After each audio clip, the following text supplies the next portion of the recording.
Hey everyone, welcome back to another video with Trucks, Cars, and your host Coffee.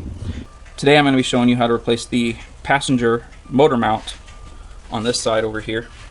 Some of the things we're going to be doing: removing this air intake, coolant reservoir, airbox, and a few connectors here and there underneath to get to that. So let's get started. Alright, the first thing we're going to need to do to access is remove this air intake hose that runs around the back. Now this could be different for the different models. For mine, as you can see, I don't have the engine cover on. I was doing work previously, didn't want to throw it back on.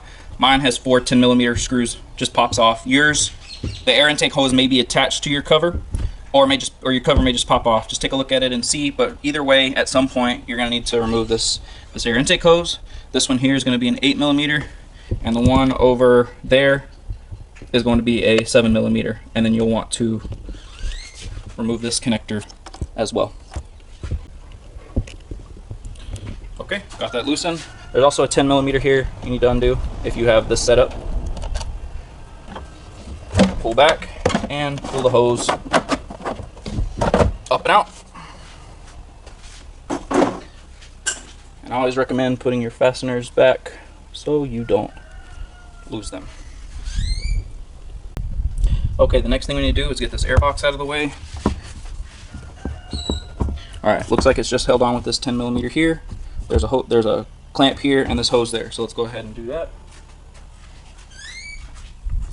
First, let's pop this off.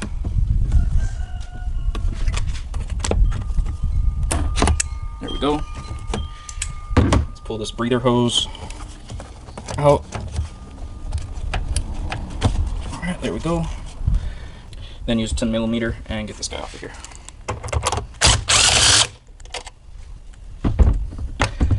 And I know I'm a little extra with power tools, but hey, saving a few seconds here and there is always kind of nice. So, and just like that, the airbox should just lift out of the way. All right, here we are at the reservoir. There's a fastener here and a 10mm there. Both of them are 10s. We'll undo that, and then this will just lift up and out of the way for us to be able to get to the motor mount right here.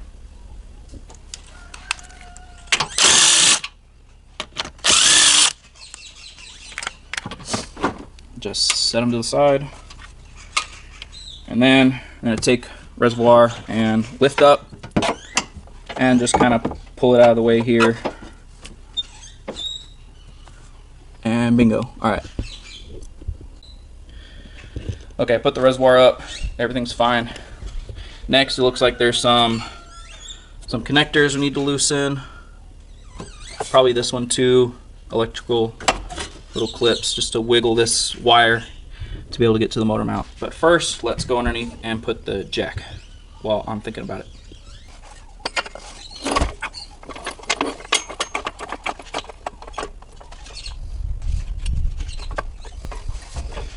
Alright, I'm just barely supporting the motor.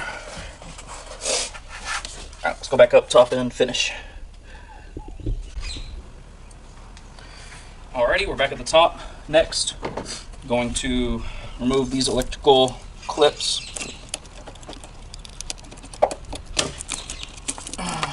And to give a little bit more slack, I think I'm going to get the one down here as well.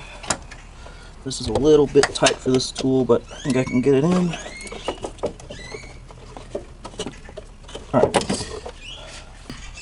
Alright, this is the time to use this one. That way I have a little bit more freedom here. There we go. Alright, this one worked a lot better than my other one. Alright, looking at that, we have, you know what, there's one more right here. Just get my tool back here. Okay. Alright, look at that, all that freedom now. Move this wire around as you need. Perfect. So, got weight under the engine. All these are going to be 13mm. There's 1, 2, 3, 4, 5, and then one going towards the door, or towards the inside of the car. That's going to be 13 as well, so let's go ahead and get those out. Alright, before I run these out with my impact, I'm going to break all these loose with my 3/8" breaker bar. They're not on there too bad, probably about the same as what the driver's side was, about 75. Not 75, 65 to 70 foot-pounds, sorry. Alright, those three are loose. Let's get the one down here. I'm using a 6-inch extension to get to all these. Alright, all these are not bad at all. I've loosened them all about a full turn. And then last but not least, this guy right here.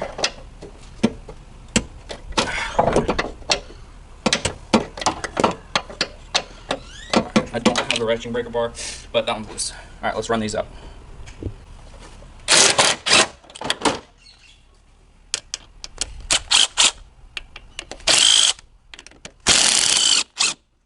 Alright, and as you can see there,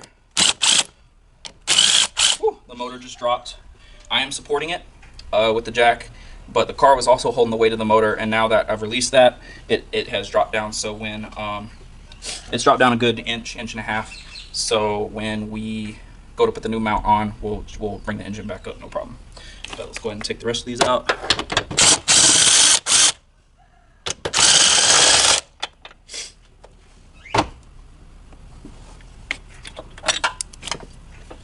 Here are the back ones. Here are the 3 front ones. Looking at these, they are all the same size, but it's just good habit to keep everything where it goes. And this one here, you don't have to take all the way out, it's just resting on it, kind of like a guide. And just like that, it's up. Alright, here we have the old and new part. Looking around, it looks pretty similar. We need to take this grommet out here that the coolant reservoir was resting in and put it in the new one. Same as the driver's side, my motor mount isn't that bad. There's some play, but I can push this one a little bit. It's a little cracked here, but it's not separated, but I guess it's enough. You know what it is? These are hydraulic filled, and I have a crack there, so maybe that fluid leaked out. That's why it's jumping quite a bit. But even then, for how well these looked, my motor hops around quite a bit in drive and reverse. But there you have it. The old and the new. The parts look pretty similar. Let's get the new one in. Alright, ready to put the new piece back in. I went ahead and took some soapy water and a shop towel and cleaned this up. It's a little oily. My valve cover's leaking, so look forward to that video coming in the future if that's something you need. But for now, let's get this motor mount back in.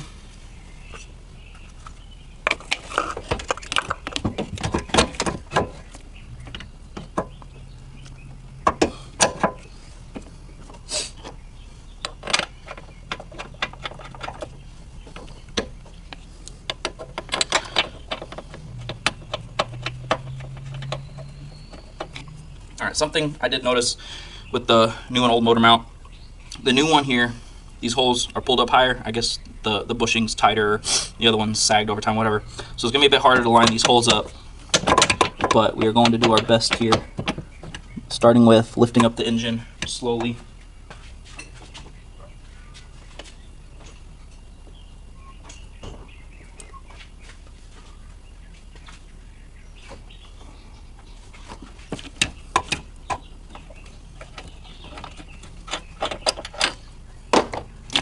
Learning from my mistake from the other mount, it might actually be easier to do the engine bolts first.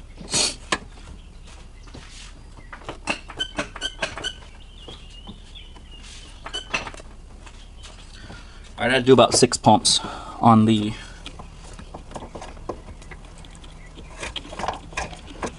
floor jack. So this is a guiding bolt here, but I think it's going to be in the way to do what I want to do. So let's run this out.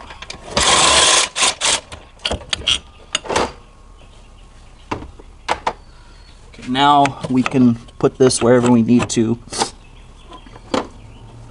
and then adjust it as we need to.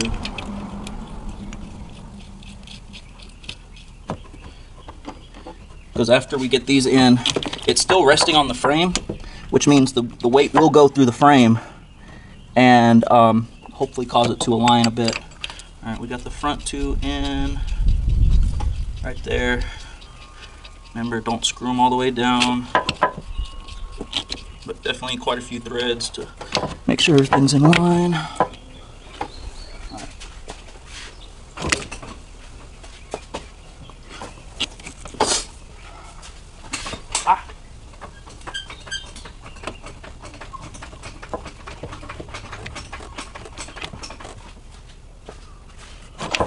Okay.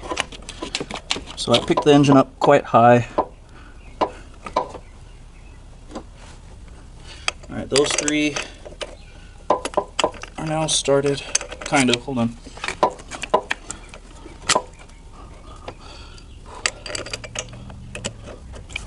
Alright, that one is in. It's just very tight.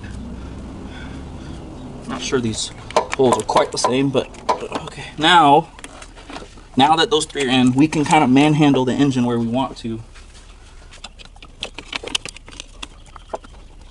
Very nice, okay. Alright.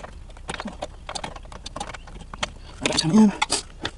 Alright, now pull this over.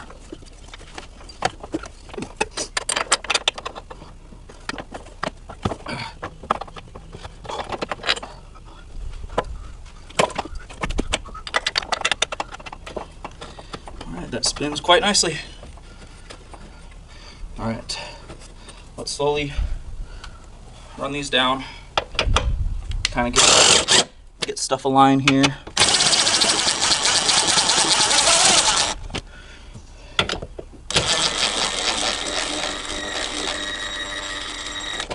Alright, as we do that, that gets the other ones aligned. That's in. Alright, let's lower the motor a little bit.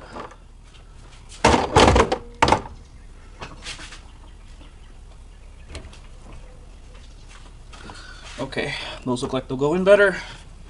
I know they're in.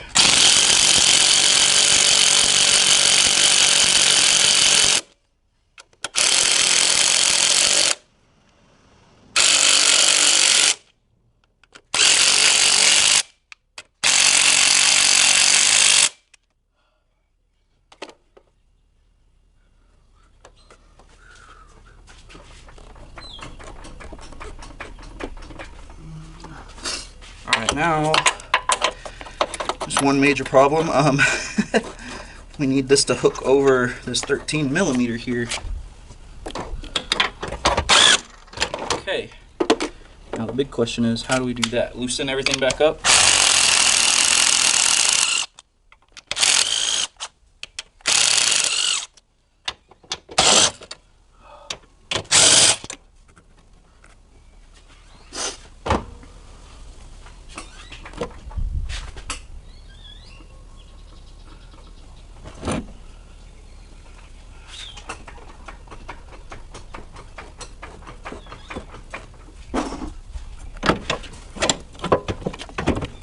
Okay, just like all of it, gotta maneuver it around while it's kind of loose. Now I think we can run these down. Look, even can do some of these by hand, but all right, let's do this. Sorry, that's probably going a little time.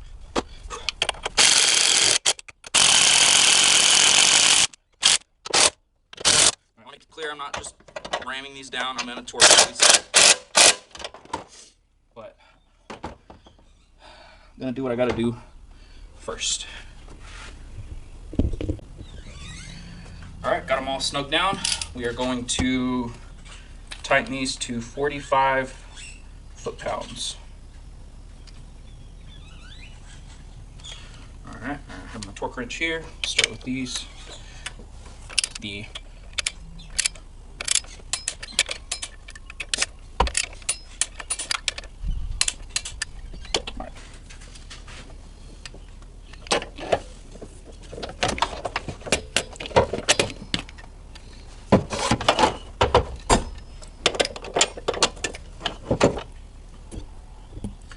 Alright, I just moved the reservoir out of the way to be able to kind of give myself the room I need. Just take a couple of clicks at a time. There we go. Perfect. Same with this one. Just take a couple clicks at a time. Alright. Let's do... Ah, no.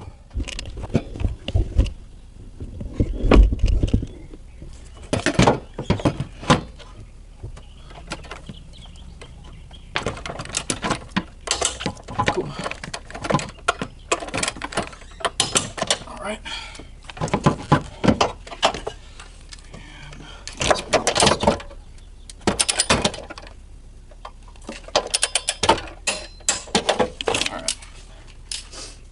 All right, there we have it.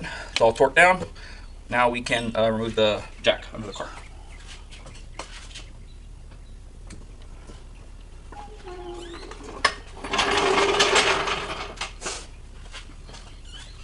All right, and next we can put the reservoir back. Actually, I take that back. No reservoir yet. We need to put in all these electrical clips that we've took out. So we have this one here, have this one here, and we have this guy right down here. Perfect. All right, now all those are back. Take our reservoir, take the notch, put it in.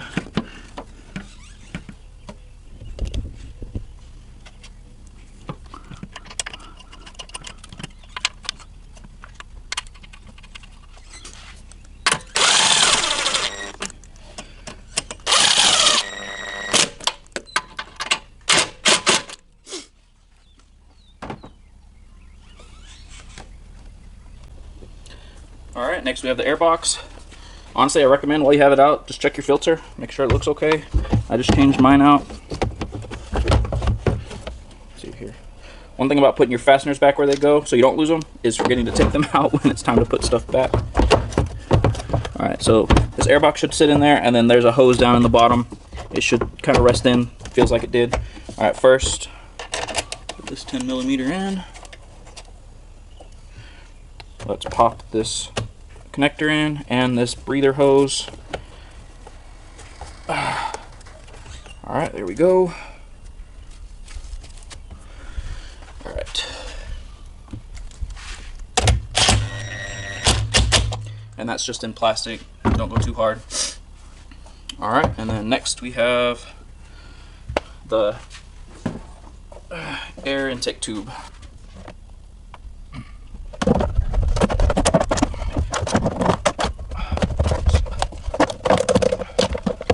I've taken that in and out more times than I care to admit the last little bit, but I've had so many projects. All right, there it is, it's done. Just use a 8mm, tighten this one up. Use a 7mm, tighten that up. Plug the connector in and this 10mm, and we're done. All right, guys, and after we get that installed, my cover's separate, so I'll worry about that later. Yours may have went on with your breather hose. But there you go. That's how we replace the passenger side motor mount. It looks great down in there. It'll never be seen by anybody. But your ride should be a lot better now. Way less vibrations and everything. So not too difficult. Just a few bolts here and there to remove. A couple things move out of the way. And there we go. So hope you learned a few things. Thanks for stopping by. Leave a comment saying it helped, or if you have any questions. Share it for your dart friends, give it a like, and subscribe. We just hit 200 subscribers, and I'm really thankful for each and every one of you. I never thought I'd get this far. I just wanted to make videos to help people save money on their car. So there we have it, and I'll see you next time. Thanks for watching Trucks, Cars, and Coffee.